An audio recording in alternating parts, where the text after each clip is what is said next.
સાબરકાંઠા અને અરવલ્લી જિલ્લાના 4.5 લાખ પશુપાલકોની આર્થિક કરોડરજ્જુ સમાન સાબર ડેરીના નિયામક મંડળની ચૂંટણીમાં ગત માર્ચ મહિનામાં યોજાઈ પૂર્ણ થઈ હતી, પરંતુ ચેરમેન અને વાઇસ ચેરમેનના પદ માટેની ચૂંટણી ગૂંચમાં હતી અને અનેક વિરોધ પ્રદર્શન પણ યોજાયા હતા. ત્યારબાદ ચૂંટાયેલા નિયામક મંડળના સભ્યો દ્વારા હાઈકોર્ટનું શરણું લેવામાં આવ્યું હતું.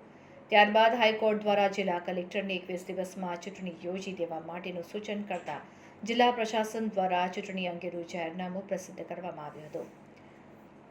ત્યારે આજે સાબર ડેરીના બોર્ડ રૂમ ખાતે ચેરમેન અને વાઇસ ચેરમેન પદ માટેની ચૂંટણી યોજવામાં આવી હતી, જેમાં સાબર ડેરીના વર્તમાન ચેરમેન શામળ પટેલને ફરી એકવાર ચેરમેન પદ માટે બિનહરીફ વરણી કરવામાં આવી હતી.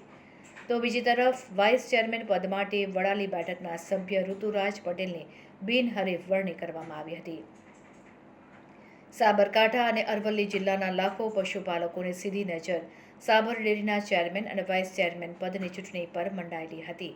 જો કે સહકારી રાજકારણમાં છેલ્લા 3 દિવસથી ગરમાવો જોવા મળી રહ્યો હતો.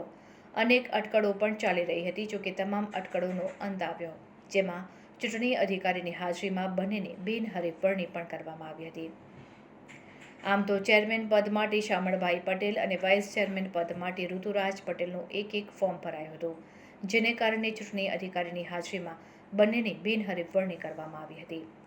જો કે સાબર ડેરીના નિયામક મંડળની માર્ચ 2024માં ચૂંટણી યોજાઈ હતી, જેમાં 15 સભ્યો બિનહરીફ ચૂંટાયા હતા, જ્યારે એક સભ્ય માટે ચૂંટણી યોજાઈ હતી અને ત્યારબાદ ચેરમેન અને વાઇસ ચેરમેન પદ માટેની ચૂંટણી ગૂંચમાં હતી.